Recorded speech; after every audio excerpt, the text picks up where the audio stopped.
छोटा छोटा वीडियो बनाएं। जैसे सभी लोग रील्स बनाते हैं, हम सभी ने कभी गानों पे रील्स बनाए होंगे, हमने कभी चुटकुलों पे रील्स बनाए होंगे।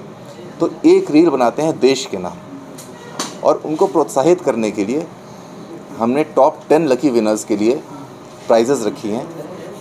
तो 5 टॉप लड़कियों के लिए हमने 5 स्कूटीज़ रखी हैं, ईवी स्कूटीज़ ओला की, और 5 टॉप लड़कों को पुरस्कृत करने के लिए हमने रिवोल्ट की बाइक रखी है पर खड़ा है। पिछले कुछ वर्षों में कितनी तरक्की हुई है और हम 2047 के विकसित भारत को अचीव करने में सक्षम हैं। इसलिए मैंने सभी युवाओं से, सभी स्टूडेंट्स से एक आग्रह किया है कि आप लोग थोड़ा अध्ययन करो, समझो कि देश ने 10 सालों में कितनी तरक्की की है। आप समझो जीडीपी क्या होता है, जीडीपी देश की कितनी बढ़ी पिछले 10 वर्षों में, शिक्षा के क्षेत्र में, स्वास्थ्य के क्षेत्र में, विज्ञान के क्षेत्र में, स्टार्टअप्स, इनोवेशंस, इंडस्ट्रियलाइजेशन, रोज़गार पिछले 10 वर्षों में कितना बढ़ा है।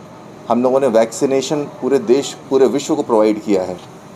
हम लोगों ने इंटरनेशनल रिलेशंस पूरे विश्व के साथ बनाए हैं, कितने ढेर सारे देशों के साथ मल्टीलैटरल एग्रीमेंट साइन हुए हैं। तो इन 10 वर्षों में देश विश्व पटल पर बहुत ऊपर गया है और अब बहुत करीब है विकसित होने के। तो ये समझें और ये समझ करके एक छोटा छोटा वीडियो बनाएं। जैसे सभी लोग रील्स बनाते हैं, हम सभी ने कभी गानों पे रील्स बनाए होंगे, हमने कभी चुटकुलों पे रील्स बनाए होंगे। तो एक रील बनाते हैं देश के नाम, और उनको प्रोत्साहित करने के लिए हमने टॉप 10 लकी विनर्स के लिए प्राइजेज़ रखी हैं।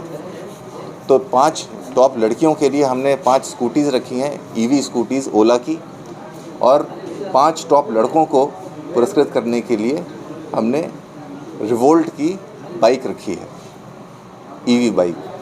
और ये हम 5 तारीख से, हमने आज से ही प्रतियोगिता शुरू करी है। 5th को पहला विनर अनाउंस होगा और उसके बाद हर एक दिन एक एक विनर अनाउंस होता जाएगा। तो 5th से लेकर 14th तक ये प्रतियोगिता चलेगी और हम चाहेंगे कि ज़्यादा से ज़्यादा लोग इसमें पार्टिसिपेट करें और खूब अध्ययन करके, खूब समझ करके एक वीडियो बनाएं। इससे आप लोगों को भी एजुकेट कर सकेंगे। सबसे पहले तो आप अपने आप को एजुकेट करेंगे, आप समझेंगे अपने देश को और बेहतर, और आप अपने आसपास के लोगों को समझा पाएंगे कि देश कितनी तरक्की कर रहा है। तो देश को जितना समझेंगे, जितना ज़्यादा जागरूक होंगे, उतनी ज़्यादा विकास की ओर हम लोग अग्रसर होंगे। वहीं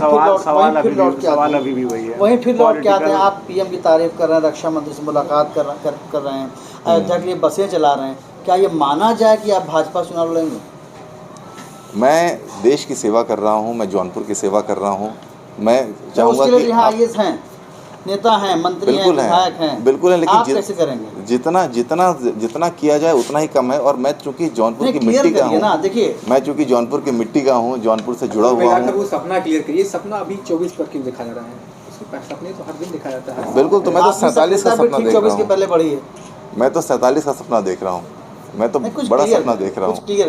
जैसे ही भविष्य में योजनाएं बताने के लिए मंत्री हैं, डीएम सीडीओ हैं। विकास की योजना में हम चाहते हैं हम सभी ब्रांड एम्बेसडर बने अपने देश के।